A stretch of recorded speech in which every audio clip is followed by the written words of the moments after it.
es el jugo. ¿Qué vamos Miss, a disculpa que te interrumpa, no se ven sus diapositivas. A ver, voy a entrar. Espérenme un segundo.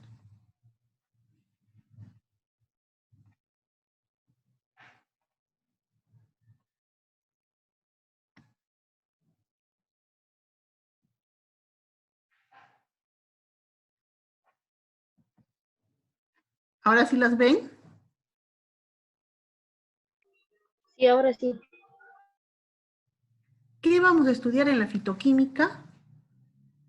Vamos a estudiar la procedencia de la planta, el origen geográfico, cómo se debe cultivarla, cómo se debe recolectarlas, las características morfológicas y composición química, pero sobre todo, lo que más nos interesa es la actividad farmacológica de estas plantas. ¿Qué conceptos básicos vamos a ver en lo que vendría a ser la fitoquímica? ¿Qué es la planta medicinal? Planta medicinal no la podemos considerar a las que no tengan principio activo. ¿Pueden, por favor, cerrar sus audífonos, sus micrófonos? Están haciendo ruido.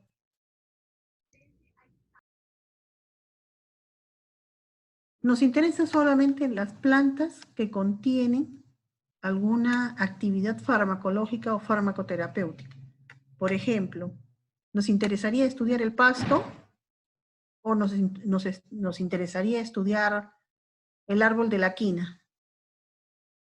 El que nos interesa es el árbol de la quina porque tiene principios medicinales, mientras que el pasto no lo contiene. ¿Qué es la droga vegetal? La droga vegetal es cualquier material de origen vegetal, obviamente, es una planta, que tiene actividad, es decir, principios activos que son útiles farmacológicamente y que pueden servir para la elaboración de medicamentos. ¿Qué es el principio activo? Es la sustancia química, la parte de la planta que tiene la actividad farmacológica y que va a presentar el uso terapéutico. Por ejemplo, en el árbol de la quina. El árbol de la quina produce la quinina y la quinina es la que tiene actividad antimalárica. En estos momentos, en esta coyuntura de salud en la que nos encontramos, la quinina, como cloroquina o hidroxicloroquina, tienen una actividad que combate al coronavirus. ¿Cómo lo va a combatir?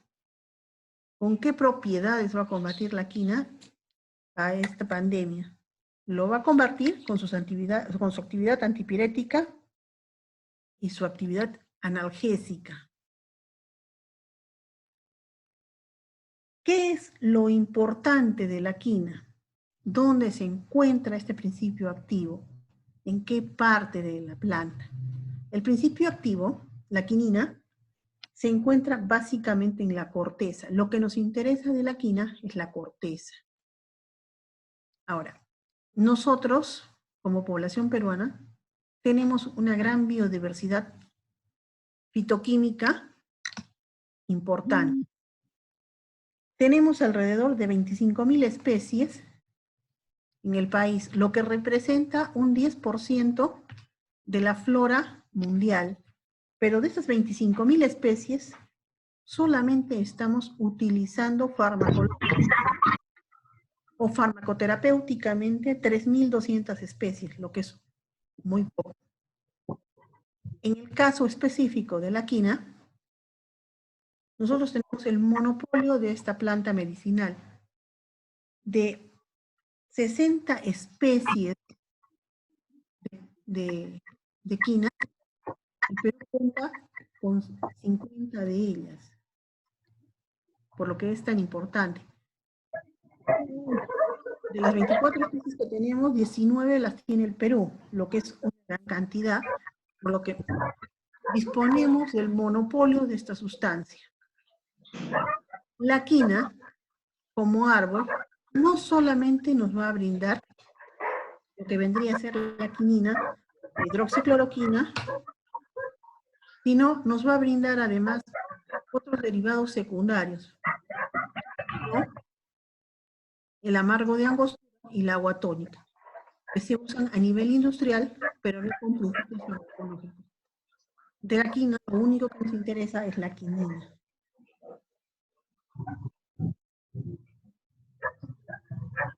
¿Qué otros componentes tienen las plantas?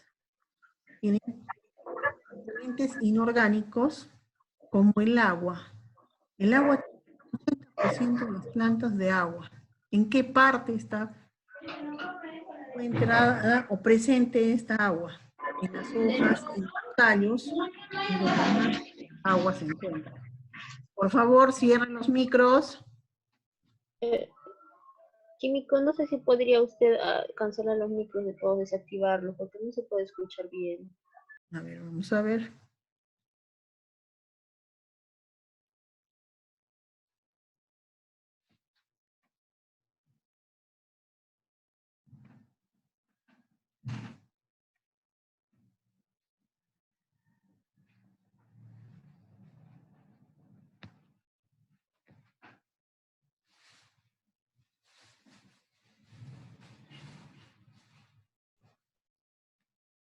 ¿Qué más componentes inorgánicos tienen las plantas?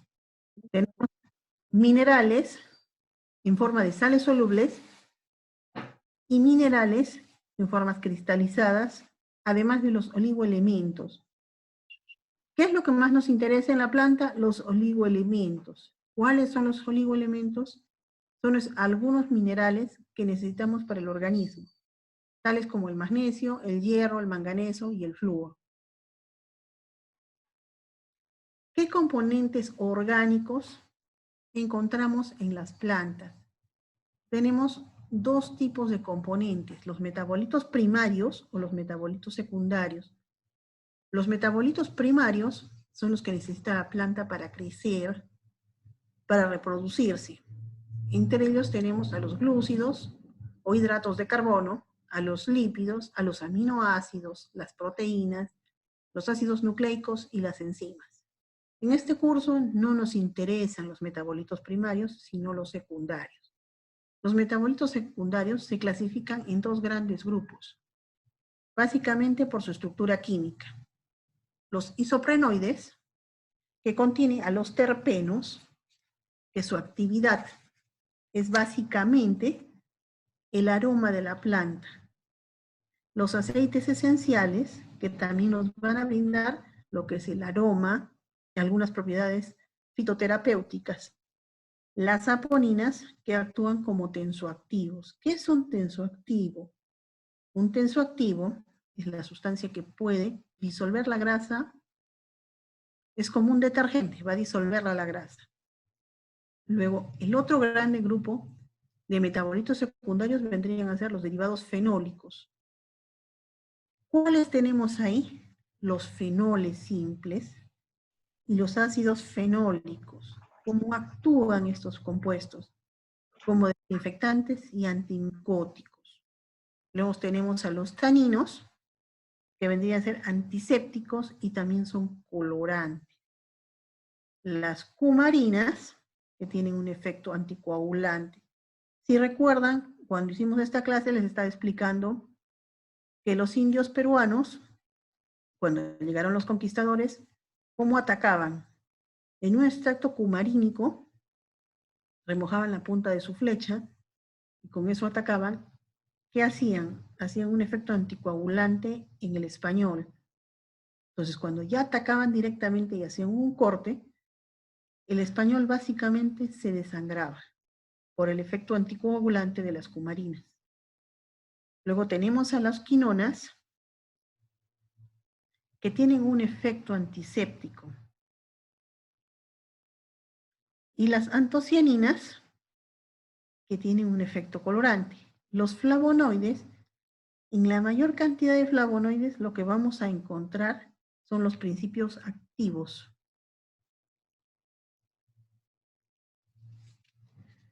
¿Qué son los extractos? Los extractos son los preparados concentrados de la planta con el disolvente. Esto puede tener ya un efecto terapéutico. ¿Qué más vamos a encontrar? ¿Qué otro tipo de extractos hay? Los extractos fluidos,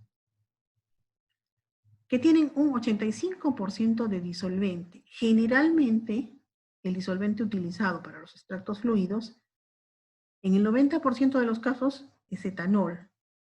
En algunas ocasiones, muy raras, se utiliza una mezcla hidroalcohólica. ¿Cuál vendría a ser una mezcla hidroalcohólica? Una mezcla hidroalcohólica es una que se disuelve agua con etanol en diversas proporciones, ya sea más agua o ya sea más etanol, dependiendo del principio activo que deseamos obtener. ¿Cuándo obtenemos esos extractos fluidos? Estos los vamos a obtener por percolación. Los extractos secos tienen una consistencia polvorosa, seca, sin disolvente, como un polvo, básicamente. Una característica de estos extractos secos es que no deben tener una humedad mayor al 5%. Básicamente, un polvo. Los extractos blandos, ¿cuáles son? Una característica principal es que tienen un principio activo igual o superior al proporcional. Tienen una consistencia semisólida, como una crema. El disolvente que se utiliza en estos casos es o alcohol o una mezcla hidroalcohólica, el agua. En el 80% de los casos es agua. La desventaja de estos extractos blandos es que son poco estables. ¿Por qué serían poco estables? ¿Tienen alguna idea?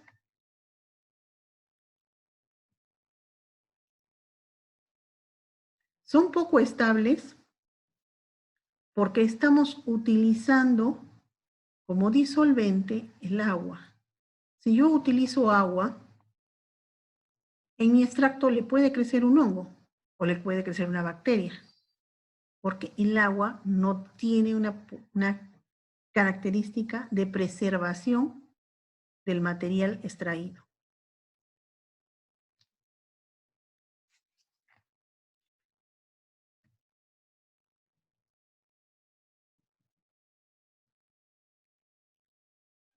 Los extractos líquidos se utilizan especialmente para obtener aceites esenciales, tinturas y extractos.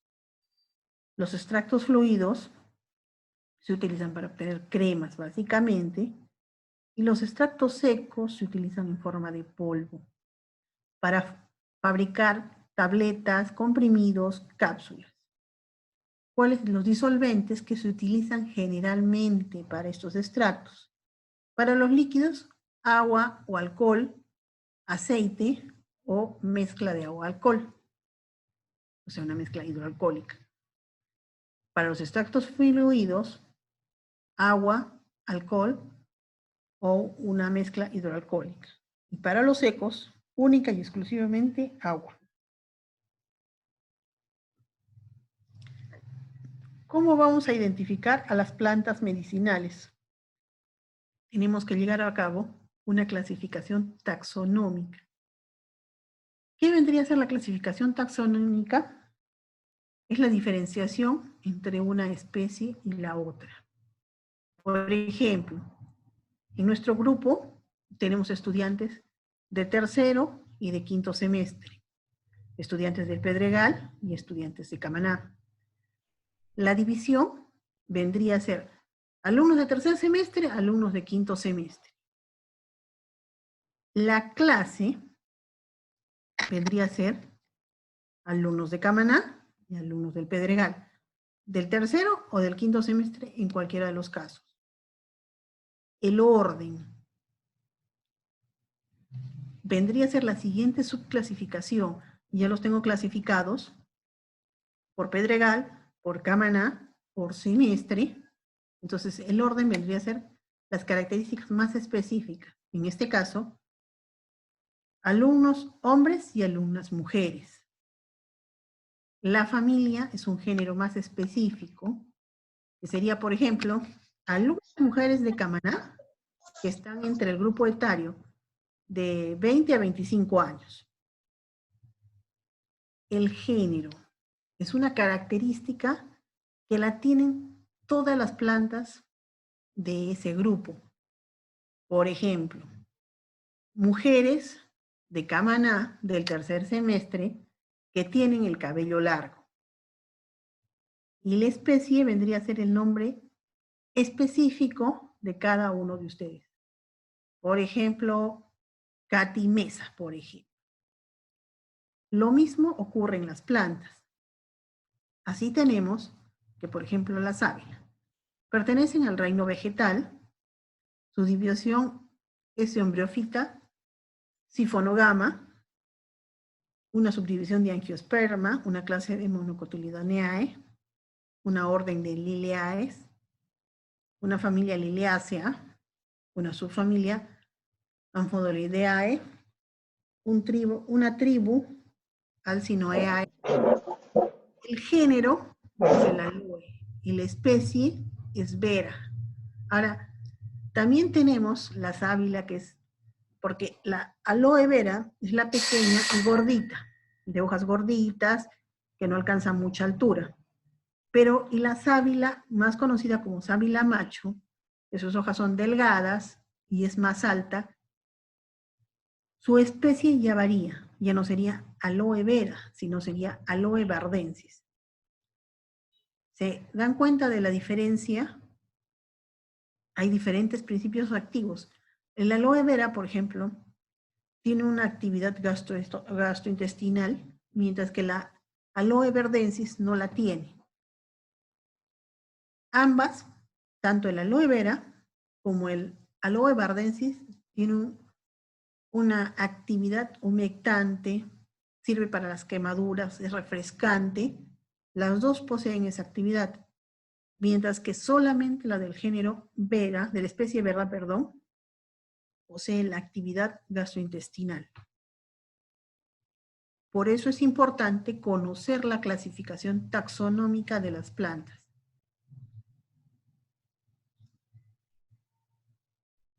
¿Alguna pregunta?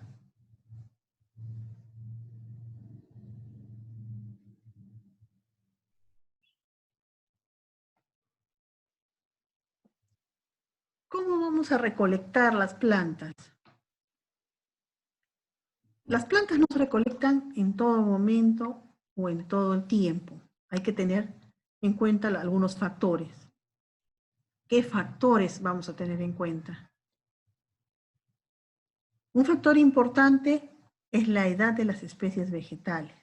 Si es muy vieja la planta, vamos a tener una menor cantidad de principio activo. Si es muy joven, por ahí no conseguimos principio activo. ¿En qué temporada del año se va a recolectar? Las estaciones tienen muchos factores que pueden influir en la cantidad de principio activo. En primavera y en verano podemos obtener una mayor cantidad de principio activo. ¿Qué parte de la planta vamos a recolectar?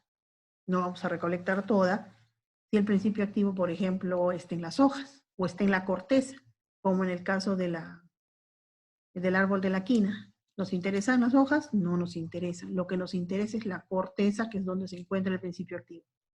Entonces, tenemos que centrarnos en dónde se encuentra el principio activo. ¿En qué momento del día debemos recolectar? Hay veces que hay una mayor concentración del principio activo en el momento en que la fotosíntesis está más alto. ¿Cuándo es ese momento? Cuando la luz solar es más fuerte. Mediodía, por ejemplo.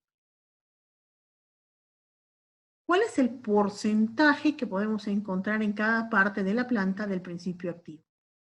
Generalmente el principio activo se encuentra en las hojas, a un 32%, un 26% está en la corteza, un 19% en la raíz, 7% en los frutos y 7% en el látex o savia de las plantas, un 5% en los tallos y un 4% en las flores.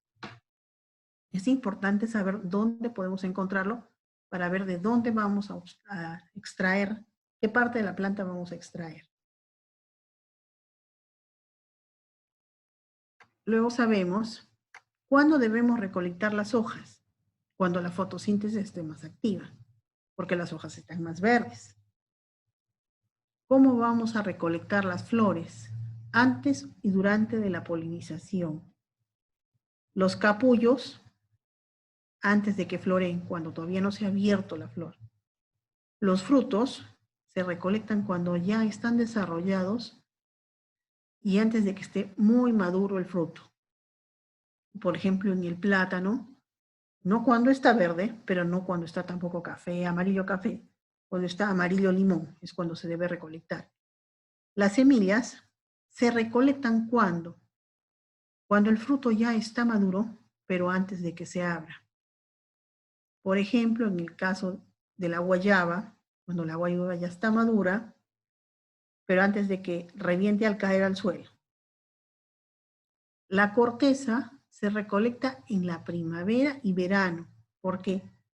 Porque en ese tiempo hay mayor recolección de savia y está más nutrida la corteza. Las raíces y rizomas las vamos a recolectar en otoño. ¿Por qué en otoño y no en primavera? Porque en otoño ya han terminado todos los procesos vegetativos, es decir, la planta ya se reprodujo, ya florió, ya tuvo frutos, ya tuvo semillas, esas semillas se colectaron y ya se fueron a la tierra.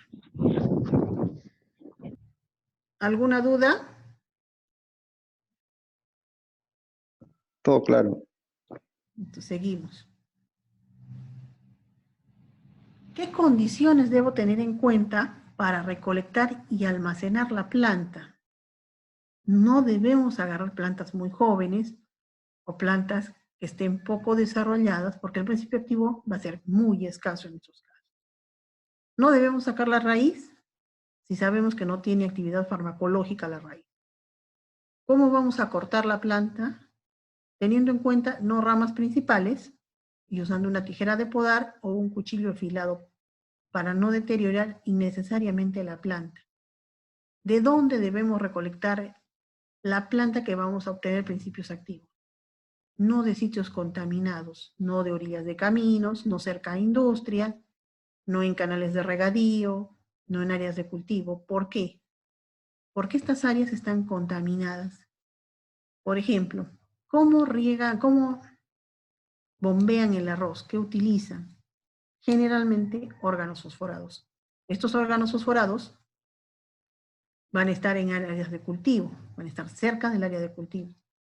Entonces, ¿qué pasa? Si yo quiero recolectar, por ejemplo, menta, ¿me conviene recolectar una menta que esté contaminada con un órgano fosforado? No, no, ni hablar, porque vamos a consumir el órgano fosforado. Igual, cerca de los canales de regadío, ¿dónde va el agua de desagüe del arroz? Al canal de regadío. Entonces, la misma historia, no nos conviene porque está contaminado. Orillas de camino están expuestos a los animales, están expuestos al humo de los carros, a las personas que utilizan los caminos como baño, igual alrededor de las industrias. Las industrias contaminan, entonces no nos conviene obtener una planta de ahí porque va a consumir estas partes que no son saludables. ¿Por qué no debemos recolectar plantas húmedas? Las húmedas están factibles al descomponerse, a podrirse, a honguearse. Tenemos que tener en cuenta que la planta que vamos a usar, que la parte de la planta que vamos a usar, tiene que estar libre de parásitos, que no tenga gusanos, que no tenga caracoles, nada que pueda alterar el proceso. Las plantas que son secadas naturalmente, las que venden en la feria, por ejemplo, en la feria dominical, ¿conviene usarlas o no conviene usarlas? No conviene usarlas. ¿Por qué? Porque estas plantas están expuestas al aire y a la contaminación. No están protegidas.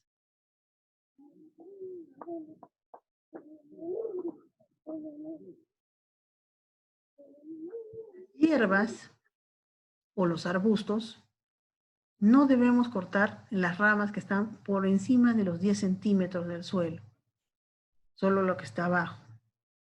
Cuando se trata de hierbas anuales, debemos recolectar lo suficiente para permitir que haya una buena producción de flores y semillas. Si vamos a recolectar flores y frutos, tenemos que coger una pequeña cantidad. ¿Por qué? Porque si nos llevamos los frutos, ¿dónde quedan las semillas? Nos las estamos llevando.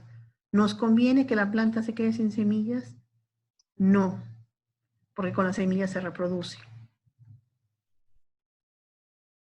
¿Cómo vamos a secar la planta? La podemos secar de diversas maneras. Si hacemos un buen secado, esta planta puede durarnos hasta 1 año con sus principios activos operativos. ¿Cómo lo podemos secar? En manojos, así como esta imagen, donde vamos a juntar la planta medicinal en forma de ramo,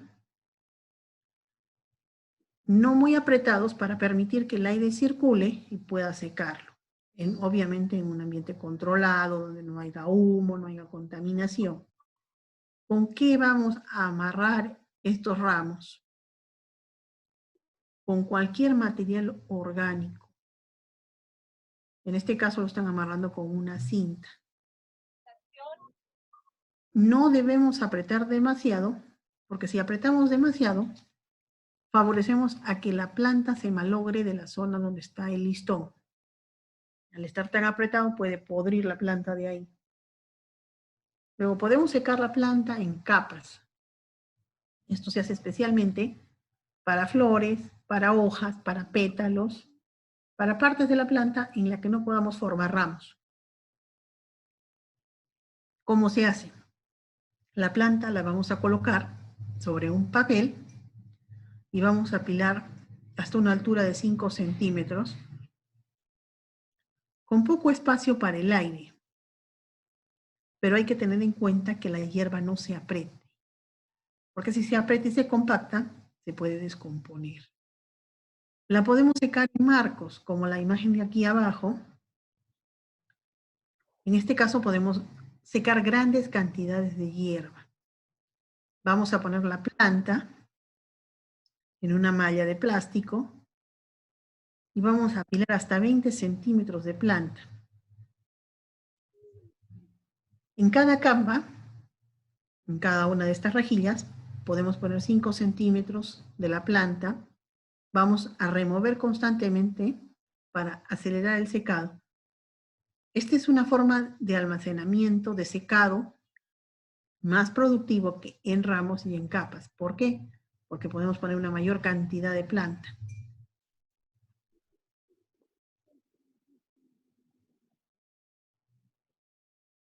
Cuando realizamos un buen secado de la planta debe quedar quebradiza, con un olor bueno, con un aspecto agradable, y su color de la planta no debe cambiar mucho. En el caso de las hojas verdes van a pasar a un verde claro, los pétalos van a pasar de rosado a azules, y los blancos a crema. Si la planta es café, negruzca, arrugada, con un olor desagradable, está mal seca. ¿Podríamos utilizar esta planta así, que está mal seca? ¿Qué piensan ustedes? No, Miss, No. ¿Por qué no? porque no está en un secado adecuado y porque puede estar malogrado, podrido, en un mal estado, obviamente. Exacto. Por eso no podríamos utilizar la planta si está mal secada, porque es peligrosa para la salud. Tania, ¿verdad? Sí, Miss. A ver, seguimos.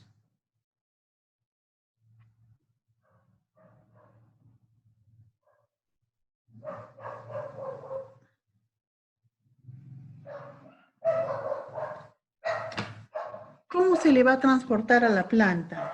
A la planta se le va a transportar o bien en sacos tipo malla, por donde pueda oxigenarse. ¿Me decían? O en bolsas de papel para evitar que se descomponga. ¿Cómo lo vamos a almacenar? Lo vamos a almacenar en frascos de vidrio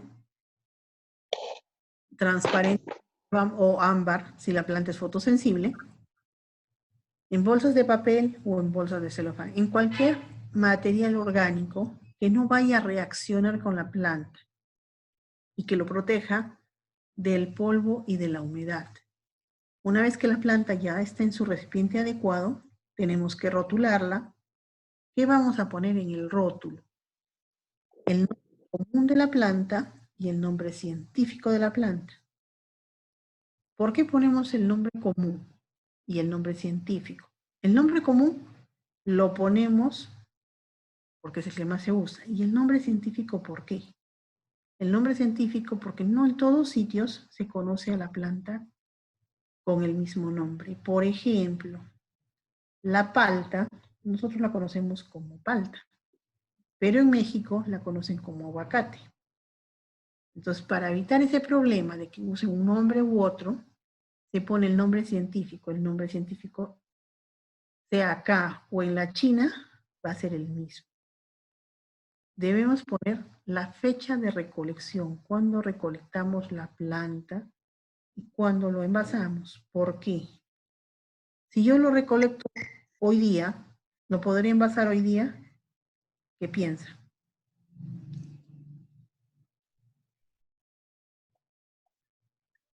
A ver, alguien me está contestando.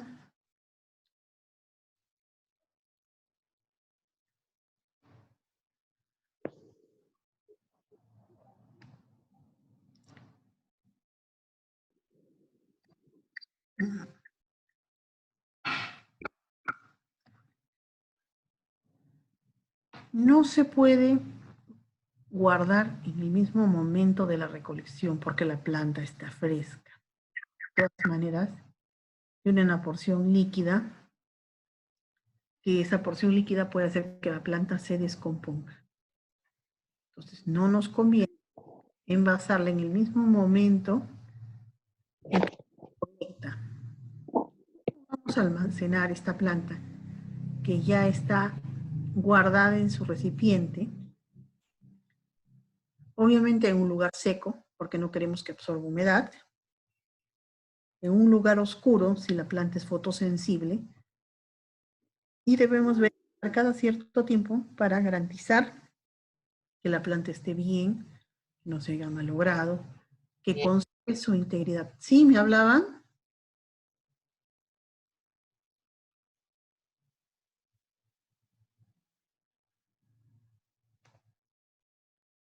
¿Cuál es la importancia de la biodiversidad vegetal peruana?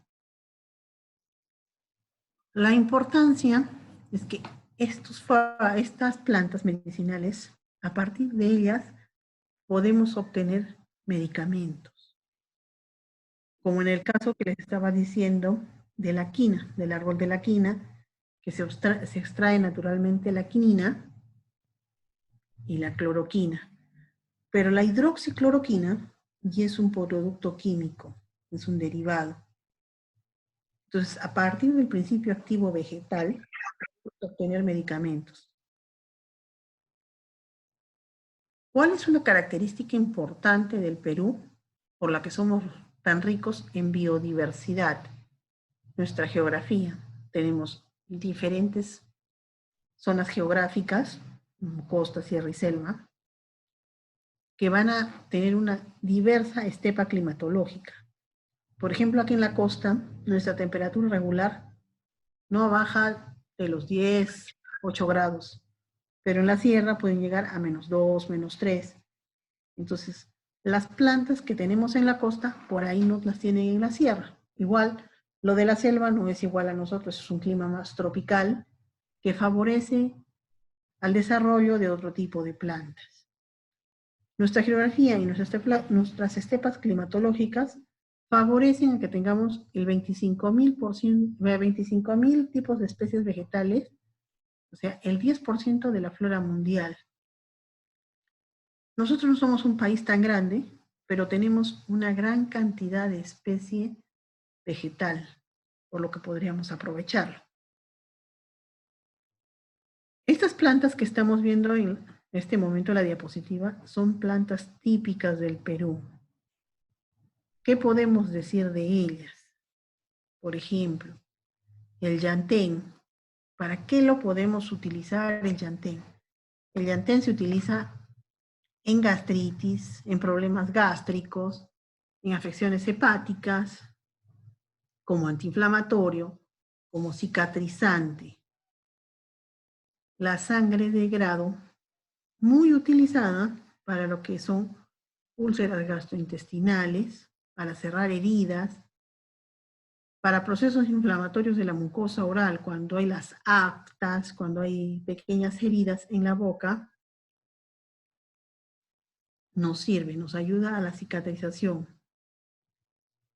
El sauco, además de ser una planta de consumo por su fruto, también tiene propiedades farmacológicas a nivel respiratorio, ayuda a la expectoración, reduce el colesterol, ayuda a controlar la presión arterial y previene el estreñimiento.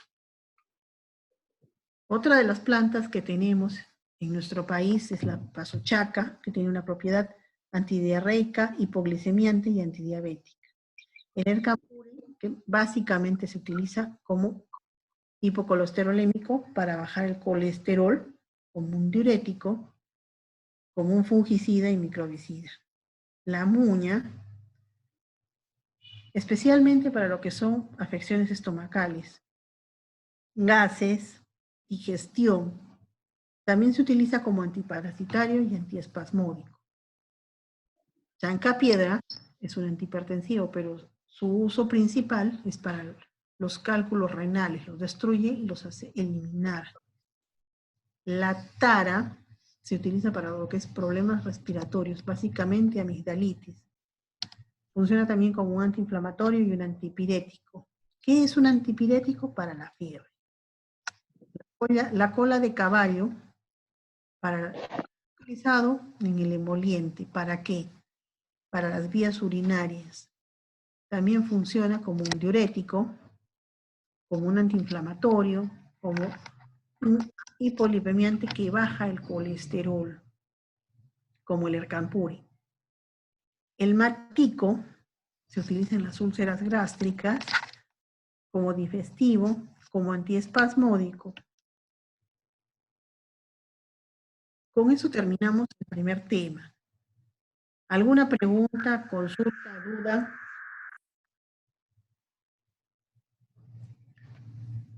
¿Está todo claro?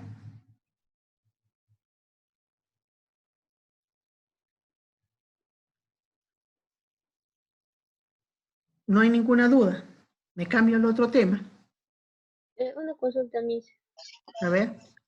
En la tarea que dejó sobre las 6 plantas, si no me equivoco, en una de sus diapositivas usted mostró Diego.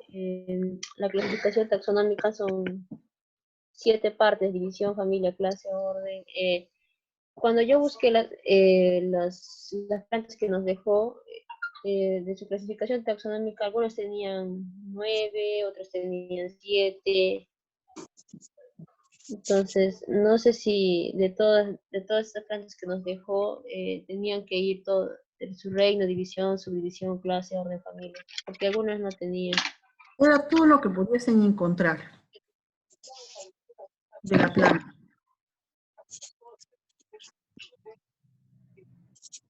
Ah, ya, gracias, Miss. ¿De que alguna otra duda?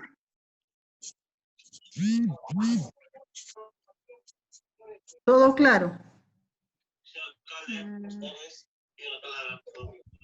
A ver, ¿quién me está hablando? No lo escucho.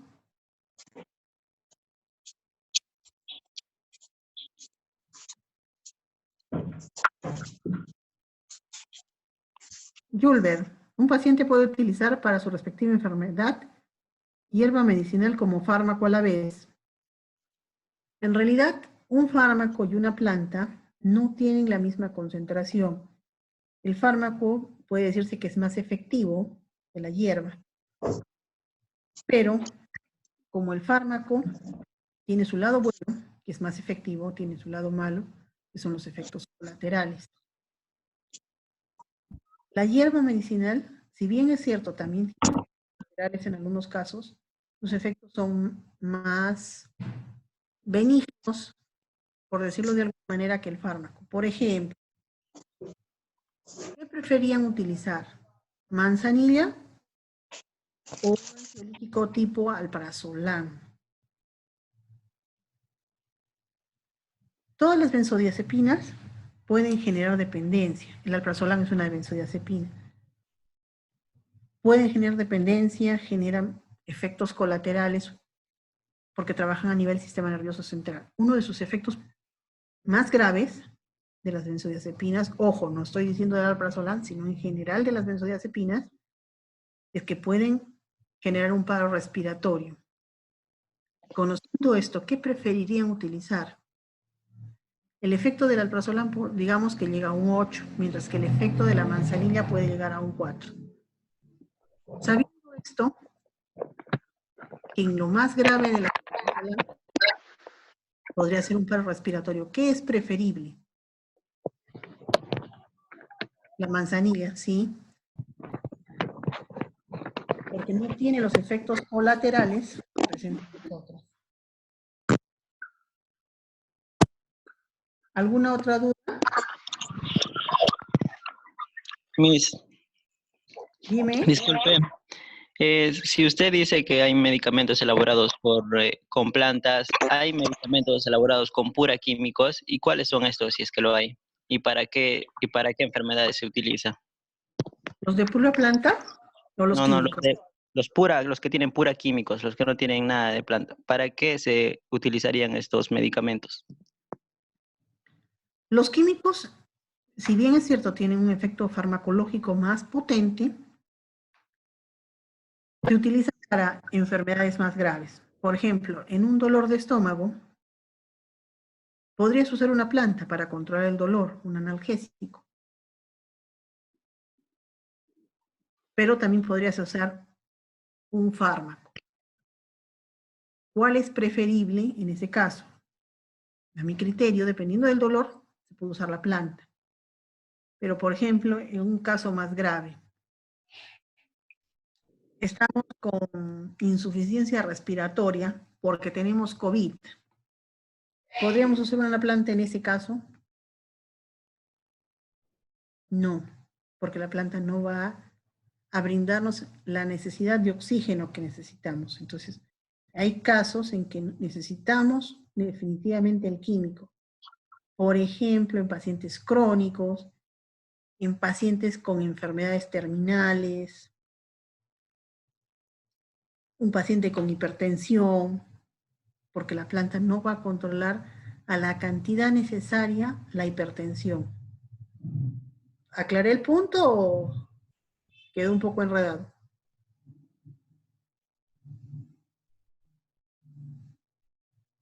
Miss, buenas tardes. Entonces, en todo caso, sería bueno utilizar los medicamentos o los químicos, digamos, en el caso que fuese crónico, ¿no? Pero sería bueno entonces usarlo por un determinado tiempo y luego continuar como un tratamiento, pero ya con las plantas. ¿Sería factible ese tratamiento, Miss? En los casos crónicos no. Los casos crónicos necesitan la medicación, porque es más riesgoso un paciente intensivo que tiene una presión de 150, 80, nos vamos a arriesgar a darle, por ejemplo, perejil o debemos continuar con su tratamiento. El perejil puede bajar la presión hasta 10 milímetros, o sea, vaya a 140. ¿Es una presión normal?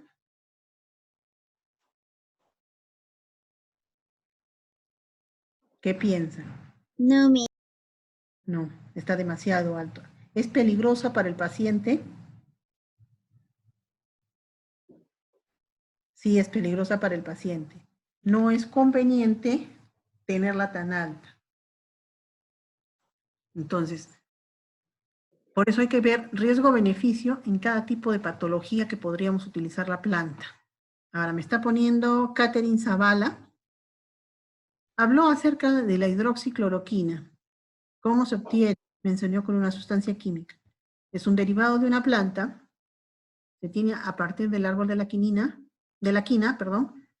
A partir de la quina obtenemos la quinina. Es un derivado. Digamos, el primer extracto que vamos a obtener. De ese extracto lo vamos a purificar y vamos a obtener la cloroquina. Este básicamente sigue siendo vegetal. La hidroxicloroquina tiene una mayor potencia antimalárica y antiinflamatoria. ¿Por qué? Porque a la planta base, a la cloroquina, al principio activo base, le vamos a aumentar unos radicales, que en este caso son los oxidrilos, que van a potenciar el efecto. Eso no lo podemos hacer naturalmente, porque como yo meto a un extracto un radical, imposible, no se puede hacer naturalmente. Eso se tiene que hacer químicamente, no hay otra forma. ¿Lo entendieron?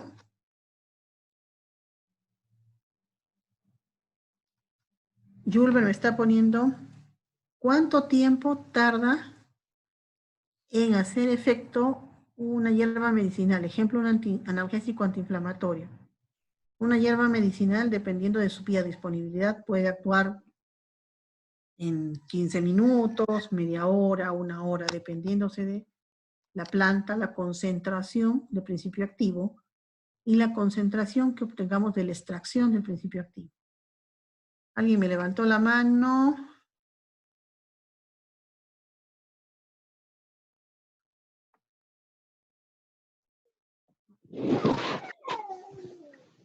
¿Alguna otra duda?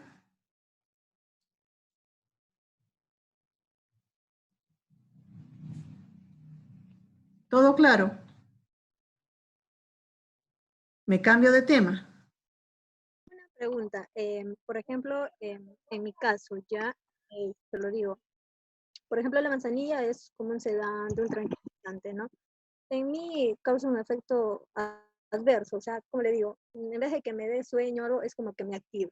¿Eso tiene que ver por mi organismo o no sé, o sea, por eso mi pregunta?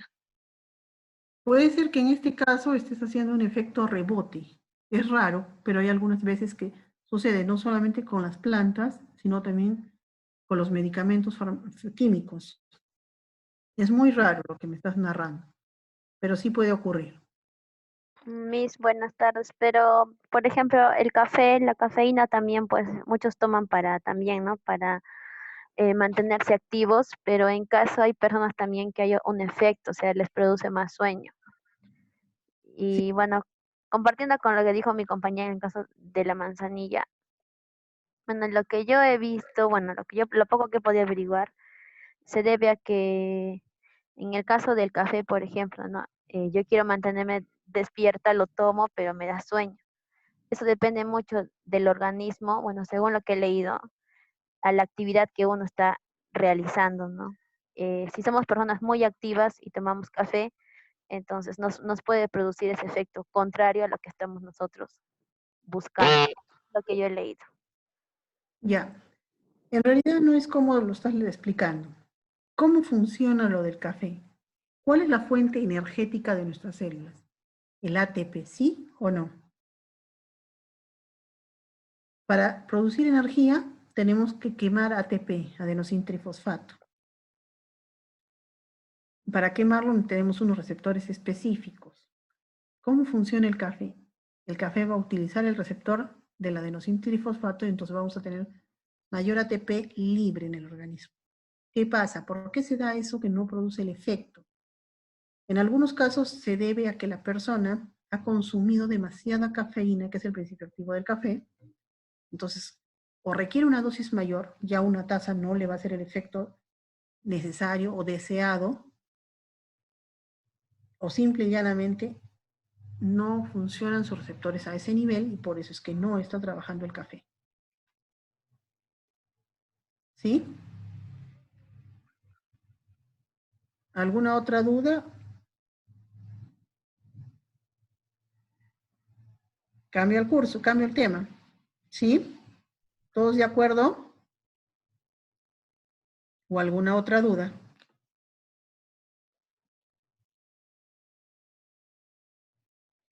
Sí, Miss, sigamos con el siguiente tema. A ver, vamos al siguiente tema.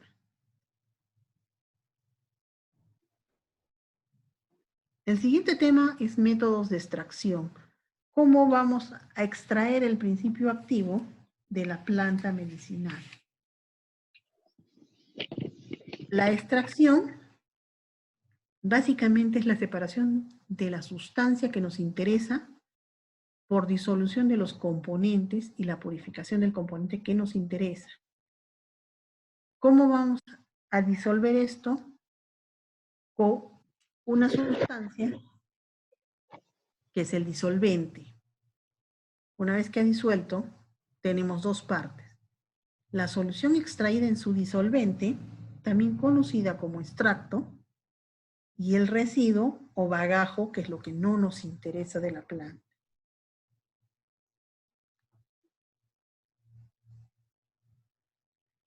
¿Cuáles métodos de extracción tenemos? Tenemos la extracción mecánica, que se utiliza más que todo en industria. ¿Cómo va a funcionar esta extracción mecánica? Vamos a obtener el principio activo de la planta al ejercer una presión sobre esta misma, obteniendo un más para lo que vendría a ser la industria. Como acá en esta imagen, por la prensa vamos a obtener el jugo. Es un jugo de naranja. Y no se puede ver las diapositivas. Ay, ¿no las alcanzan a ver? Está la diapositiva del anterior tema. A ver, espérenme un segundo.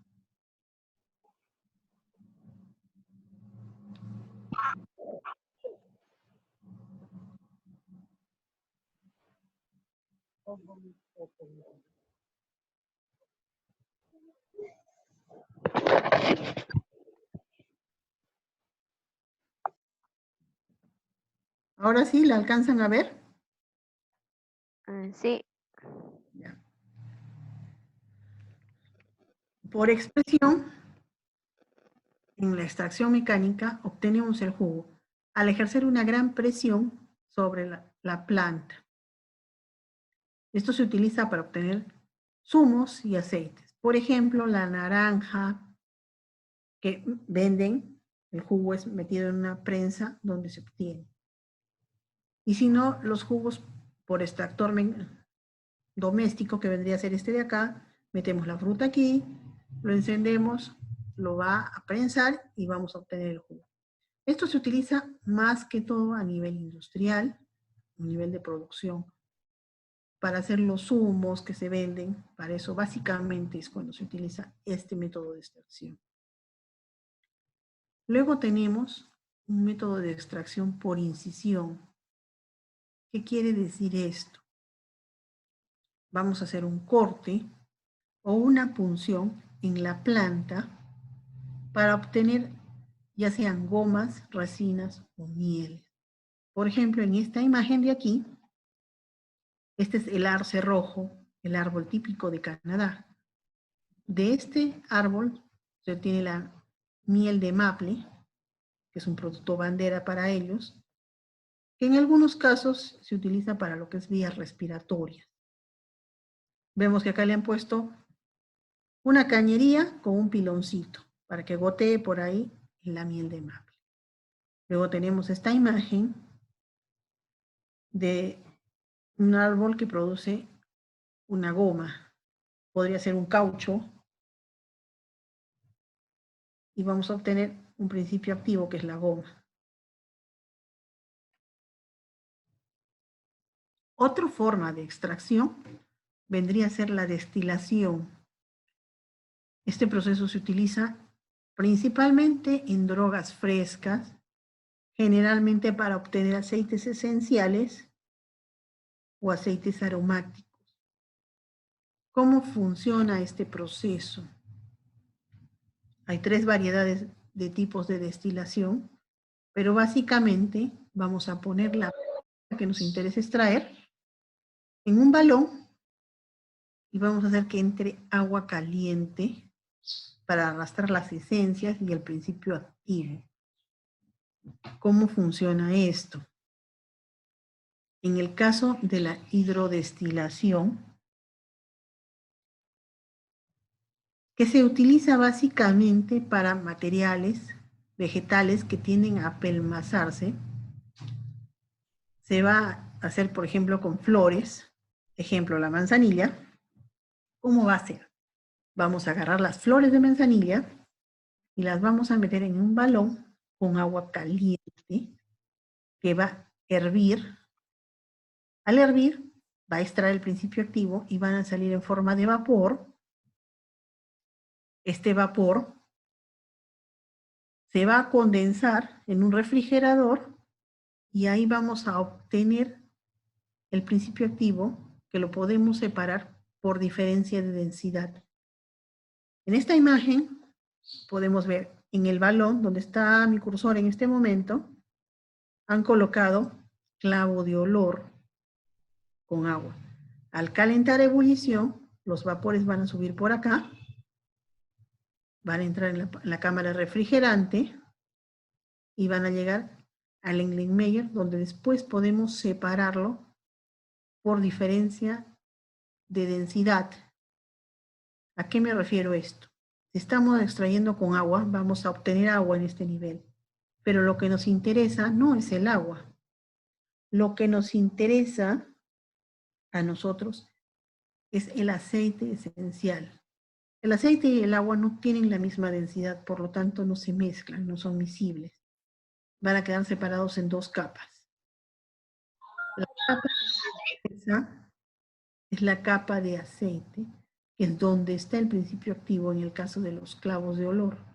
Es el aceite aromático. ¿Podemos separarlos si tenemos una mezcla aguas y aceite en este nivel? Sí, porque la densidad es diferente y es fácil separar. Otro tipo de destilación es una destilación con vapor saturado o destilación con agua y vapor. ¿Cómo se va a llevar a cabo? Esto se utiliza cuando la planta no presenta apelmazamientos, es decir, cuando no se compactan las plantas. Por ejemplo, las hojas. Vamos a poner en una cámara que no está cerrada, sino está ligeramente perforada en la base, el producto vegetal. En este caso, están usando menta, hojas de menta cortadas en pequeñas partes. Vamos a poner agua y calor. El vapor de agua va a subir, va a humedecer la planta y va a extraer el aceite esencial. El aceite esencial va a bajar por la cámara refrigeradora y va a llegar al esenciero. Acá vamos a tener dos fases, el aceite esencial y el hidrolato. El hidrolato es la agua aromática que se obtiene de esto. Vamos a obtener un lado agua y en el otro lado aceite. Todo acá. ¿Lo podemos separar? Sí, porque la densidad es diferente, las texturas son diferentes y es fácil determinar cuál es el aceite y cuál es el agua. ¿Alguna duda? Sigo.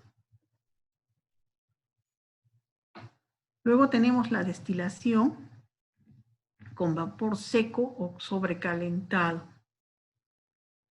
Este tipo de destilación es más caro, pero presenta una mayor producción.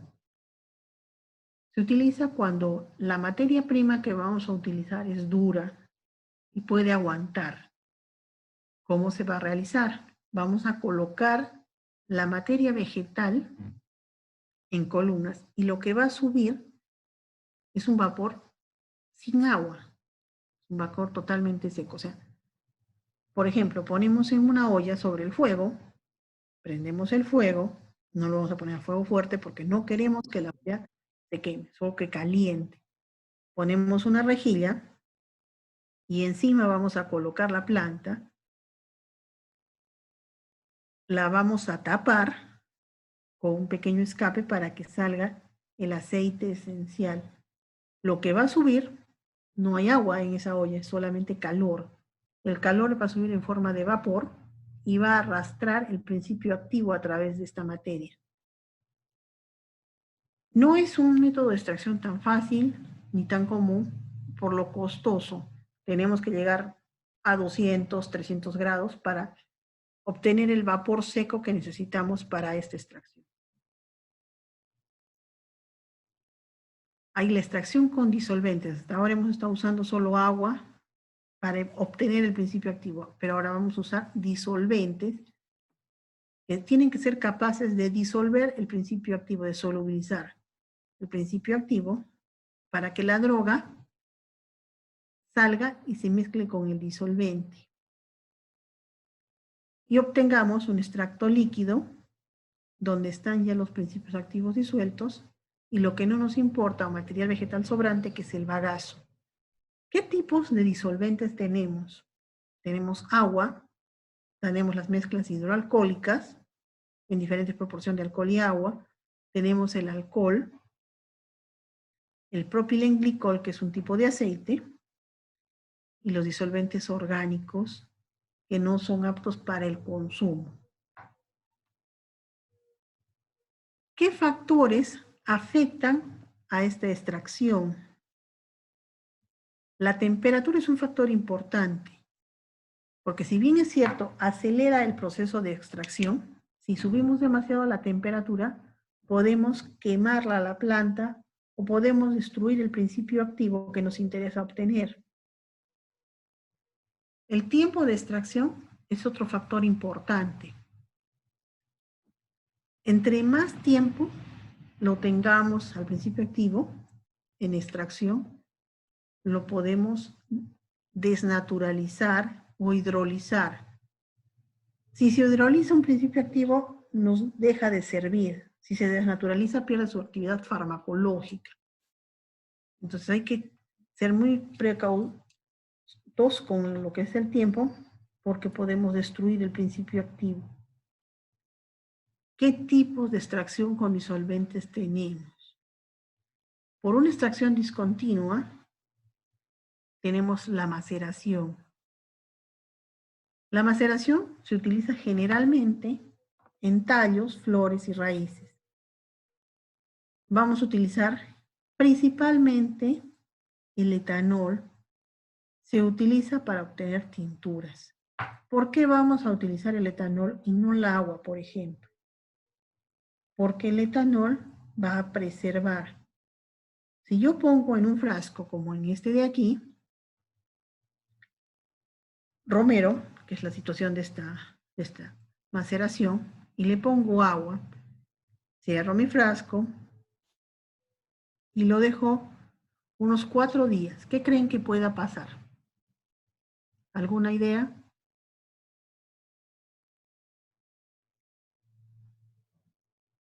Que lo deja mix con agua, me dice, ¿no? Sí, solo con agua. Entonces se va a podrir. ¿Sí? Se puede podrir, se puede honguear, se puede Se malograr, fermenta, Miss. se puede fermentar. Todas esas posibilidades tenemos. A ver, déjenme ver quién me contestó. Me contestó Margelin Guaricayo.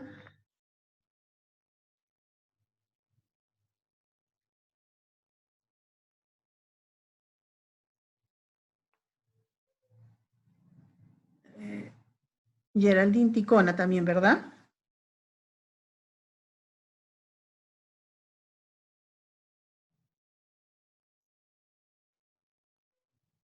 Entonces, en estos casos, usamos preferentemente un extractor alcohólico para evitar la descomposición o fermentación de la planta. ¿Cómo lo vamos a llevar a cabo? Metemos la planta de la que queremos extraer en un frasco que no reaccione ni con el alcohol ni con el principio activo de la planta. Generalmente se utiliza vidrio porque es inerte. Metemos la planta, metemos el disolvente que vendría a ser el etanol Cerramos el frasco, lo vamos a dejar en reposo de 4 a 10 días, moviendo 3 veces al día para obtener una mayor cantidad de principio activo. Tenemos que proteger el frasco de la luz, porque puede reaccionar o puede ser fotosensible la planta a la luz. A los 4 a 10 días lo destapamos y ya tenemos el macerado que necesitamos obtener. Este macerado también se utiliza a nivel industrial para la preparación de algunos tipos de licores. O sea, no es solamente para fitoquímica, sino también a nivel industrial.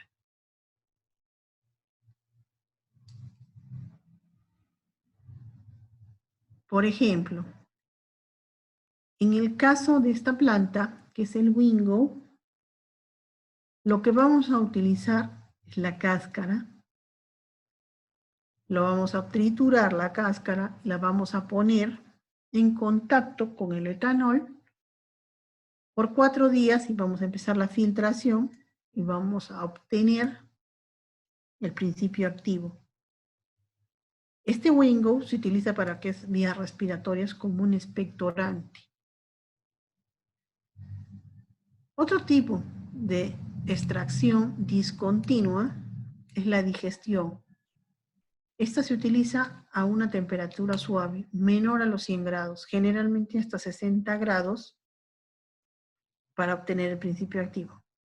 ¿Cómo se va a llevar a cabo esta extracción, esta digestión? Vamos a poner en el Erlenmeyer, en esta parte de aquí, la planta con el disolvente. Como hemos dicho, en estas fases se utiliza o mezclas hidroalcohólicas o alcohol o etilenglicol o disolventes orgánicos.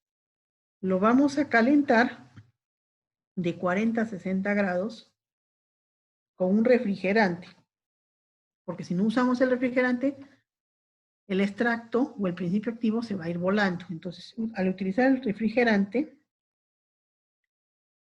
va a condensar las gotas de vapor y vamos a obtener el principio activo.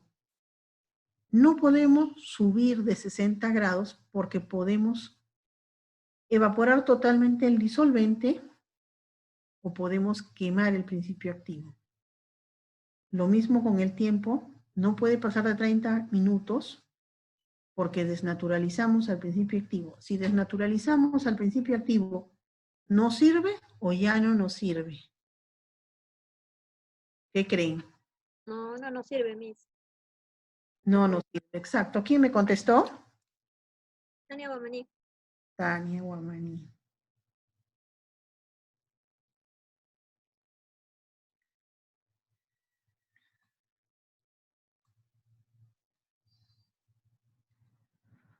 Otro tipo de extracción discontinua es la infusión, también llamado comúnmente o casualmente, caseramente, como hacer un mate. ¿Cómo se va a llevar a cabo? La droga la vamos a poner en contacto con agua a temperatura de ebullición, es decir, recién hervida, por 5 minutos. A los 5 minutos retiramos la planta y dejamos enfriar el disolvente que ya está mezclado con el principio activo para formar el extracto. Al tener el extracto, que vendría a ser la parte líquida, ya tenemos el principio activo ahí. Ya está consumible esta preparación. ¿En qué casos vamos a utilizar la infusión? Lo utilizamos generalmente en hojas, en flores y en tallos, por ejemplo, la manzanilla. En este caso, también podríamos utilizar hierba seca, por ejemplo, la manzanilla que está secada.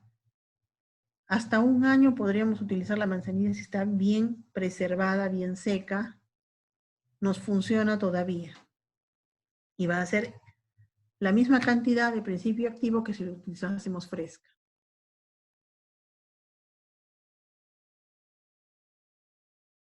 Luego tenemos la decocción. La decocción es un procedimiento muy parecido a la infusión, solo que la droga la vamos a llevar a hervir, a ebullición, durante un periodo de tiempo de 15 a 30 minutos. En este caso se utilizan hojas, flores y tallos. Por ejemplo, la canela. ¿Cuál es la propiedad farmacológica de la canela? Algunas ideas. Es antidiarreico, Miss. Es un antidiarreico. Entonces, lo hacemos hervir y podemos tomar esa agua para controlar la diarrea. ¿Quién me contestó, por favor? Caterina Zavala. Caterine.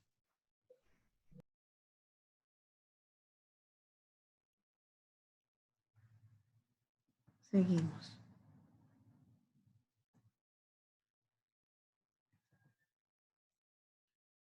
Luego tenemos otro tipo de extracción con disolventes, pero esta forma ya es continua. Es decir, como un círculo, va a seguir y seguir hasta obtener todo. La percolación o lixiviación se utiliza cuando el principio activo es termolábil. ¿Qué quiere decir termolábil? Que se destruye con la temperatura. Que si hay mucho calor, si se calienta la planta, el principio activo pierde su actividad. ¿Cómo funciona este proceso? Vamos a utilizar la hierba, la planta pulverizada, la vamos a colocar dentro del extractor, que vendría a ser esto de aquí, esto en forma de embudo. Vamos a utilizar un disolvente, que ya sea una mezcla hidroalcohólica o alcohólica, y vamos a dejar que atraviese por la planta vegetal. Este proceso es lento porque tiene que pasar por la planta y no pasa tan rápido como podría ser la digestión o la decocción o las infusiones que son al toque. Esto sí demora un tiempo. El primer extracto ya tiene principios activos. Generalmente podemos volver a pasarlo. Sacamos el primer extracto y aumentamos más disolvente para seguir obteniendo. Por eso es que se dice que es una extracción continua, porque el proceso puede continuar varias veces.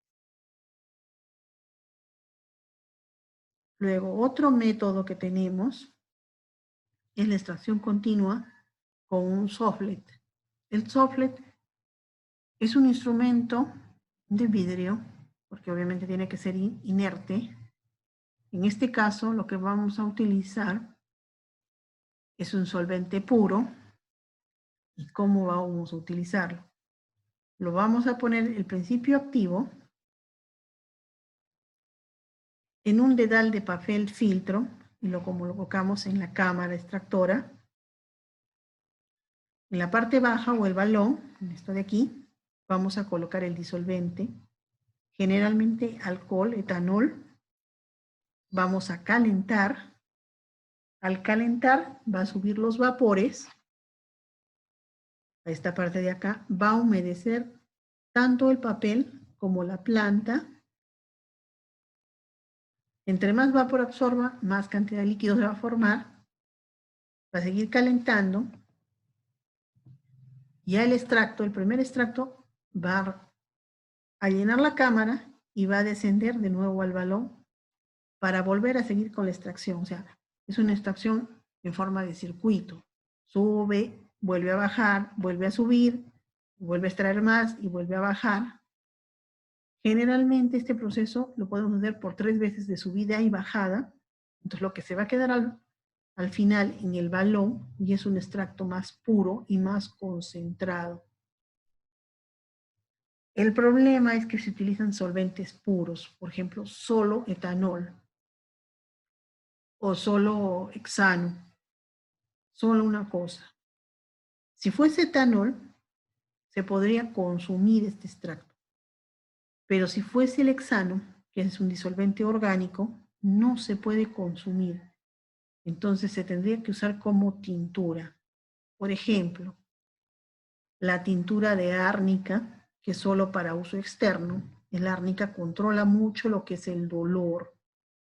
Yo le puedo echar este extracto a un paciente con artritis y voy a controlar el dolor que va a presentar el paciente. En esta diapositiva podemos ver las diferentes formas de extracción con disolvente, ya sea continua o discontinua, la temperatura, el tiempo y los tipos de disolvente que se emplean generalmente en cada tipo. ¿Cuáles son las ventajas y las desventajas de trabajar con un disolvente? Las ventajas, si usamos un disolvente tipo etanol, es que tenemos una buena conservación, porque no le van a salir hongos y se va a contaminar, va a ser más estable, es de fácil utilización y prescripción. Si usamos en el caso de aguas, de un disolvente tipo agua, lo podemos recomendar. Por ejemplo, tenemos un paciente con mucha ansiedad que no puede dormir en las noches. ¿Qué le podemos recomendar? ¿Alguna idea?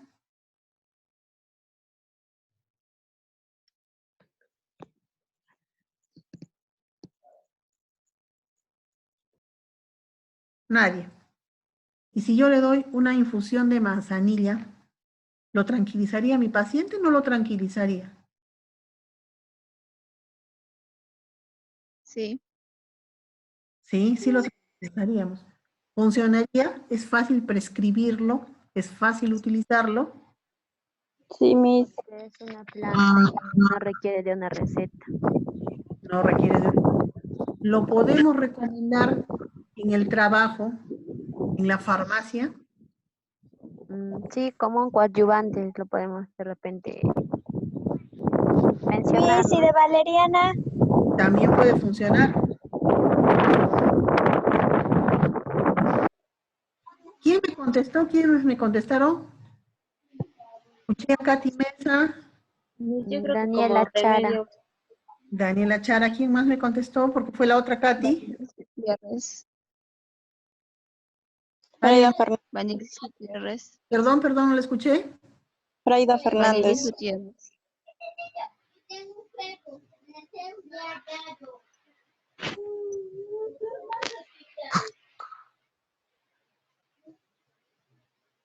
Tenemos una posibilidad de estandarizar este tipo de trabajo.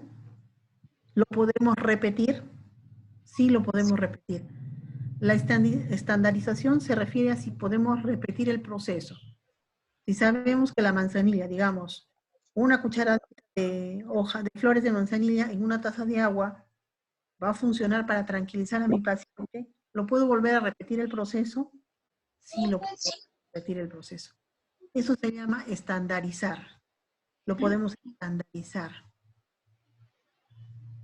Podemos concentrar el contenido de principio activo. Sí, si usamos el Soflet, por ejemplo, sí se puede concentrar.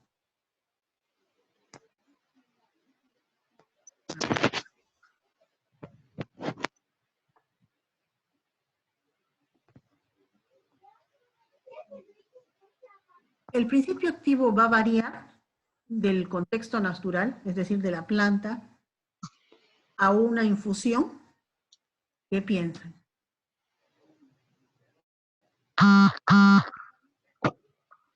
Miss, no la escuché. ¿Podría repetir la pregunta?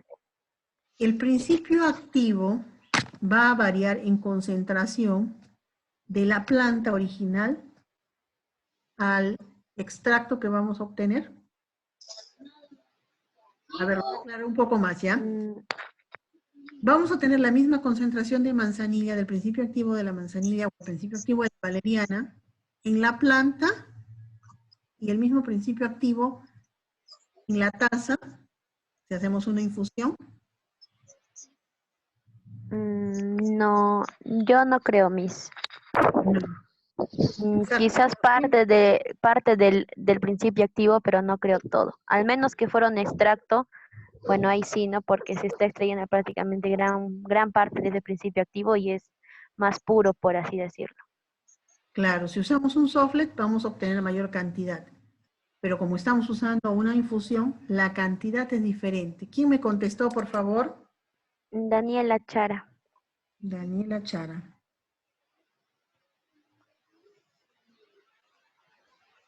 Ahora, ¿podemos tener algún disolvente indeseable al obtener el extracto? ¿Qué piensa?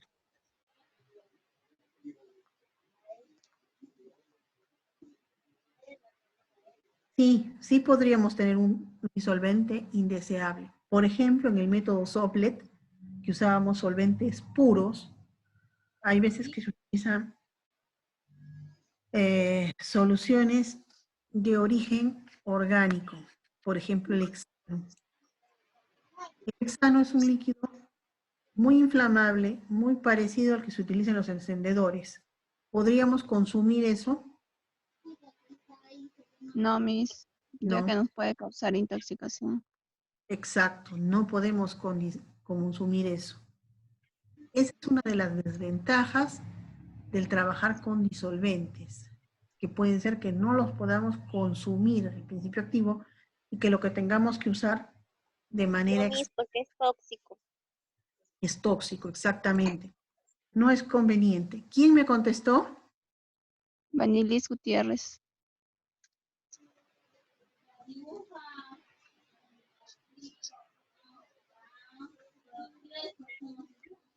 Ya me ganó Pela Vanilis.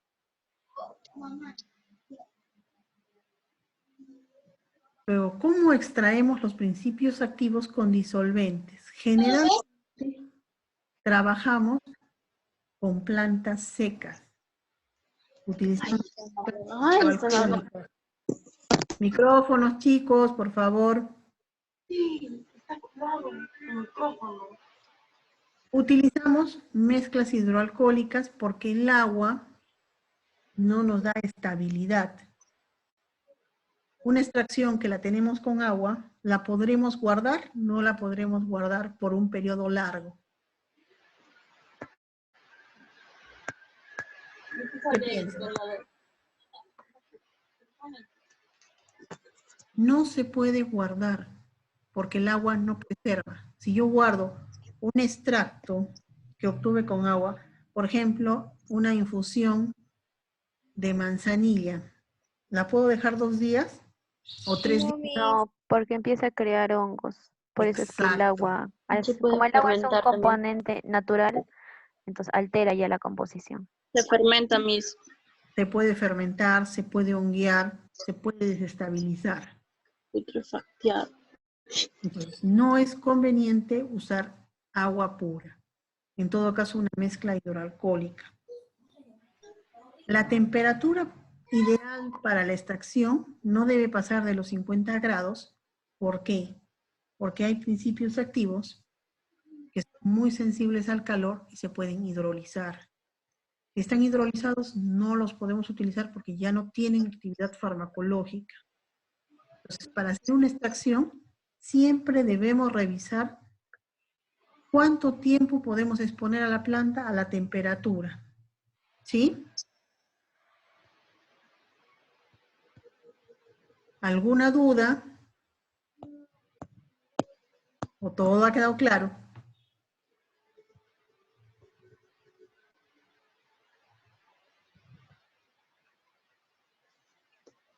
¿Nadie tiene preguntas? Entonces cambio de tema. ¿Todos están de acuerdo?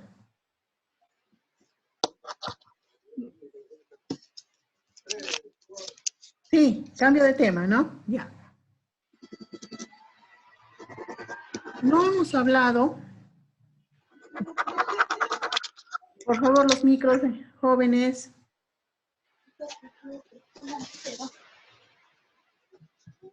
No hemos hablado de cómo va a ser la calificación del curso para el semestre.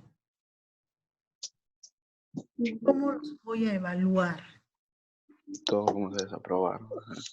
Ah, bueno, si quieren yo desapruebo a todo el mundo, no tengo problema. Al que habló desapruebe lo mismo. Nosotros queremos saber cómo va a ser la evaluación. ¿Cómo voy a hacer la evaluación? La evaluación